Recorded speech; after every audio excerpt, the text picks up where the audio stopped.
Well, as the federal election heats up, the Cambridge Chamber of Commerce felt it was important to play a more aggressive role. This isn't about one party over another. It's about getting government to listen and act on really what everyone probably knows is a vital component to our community, our province, and our country's success and vibrancy.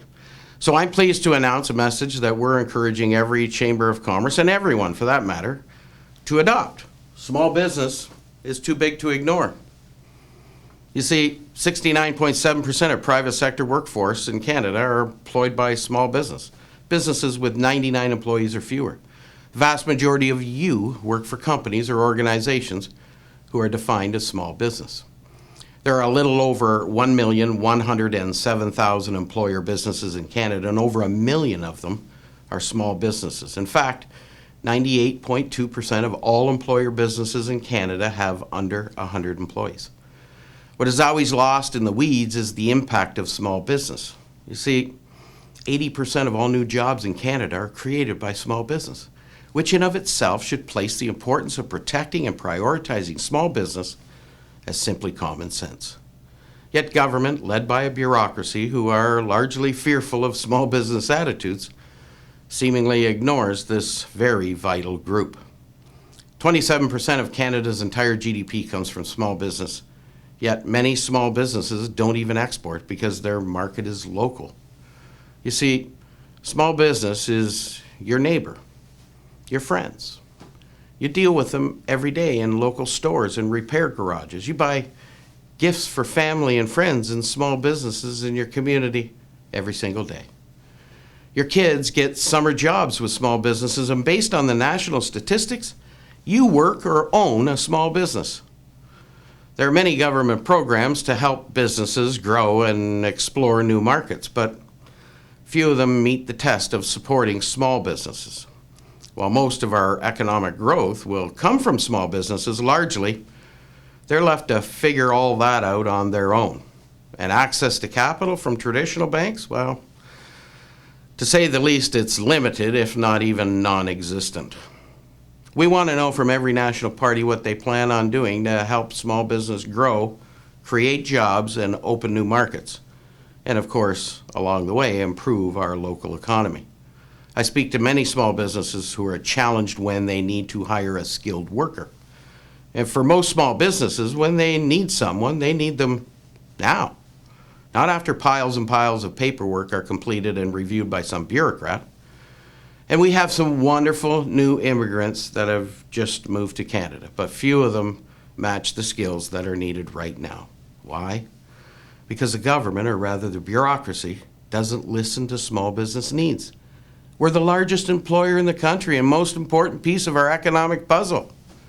So we want to know from every national party what they plan to do to help with skilled shortages all over our small business sectors.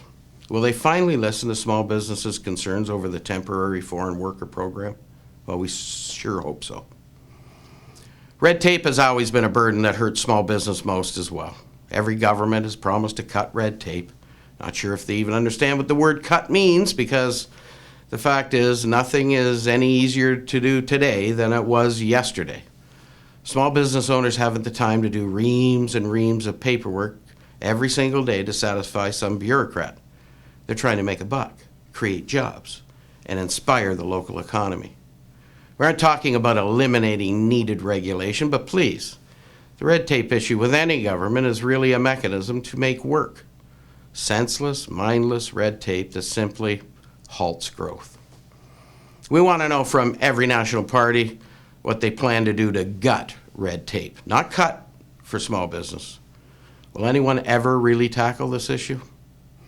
And finally, the burden that is placed on small business, like the Ontario government's plan to add mandatory pension plan that will immediately increase costs by 2% if the business is lucky. The talk of provincial and federal carbon taxes, and finally, and simply, the cost of doing business in Canada, especially Ontario, is purely ridiculous. Hydro rates are burying Ontario businesses and scaring away any foreign investment that may look to Canada. And all the while, government just thinks that small businesses can simply absorb these little bits and pieces into their operations somewhere. Well, that's just plain ignorance of the fact, and it's time government demonstrate that they are interested in growing our economy, growing our job market, and growing our communities. Small business is a foundation and catalyst behind prosperity, yet few in government understand that. And virtually none of the bureaucracy does. We want to know from every national party what they plan to do to reduce the cost of doing business in Canada for all businesses, but in particular, small businesses. And then we want them to tell us how they will live up to their promises. We want every single politician and bureaucrat to understand that our economy is based on what business can do. Every hurdle business faces affects our prosperity. Every single added cost to business affects job creation. Every bit of money we and government have to spend comes from a business transaction somewhere.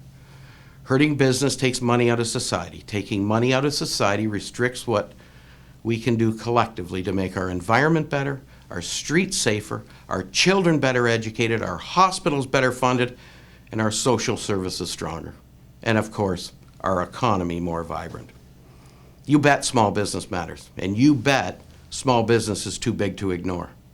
I'm Greg DeRocher. I'm squarely on the side of business and an advocate for Canada's 1 million small businesses.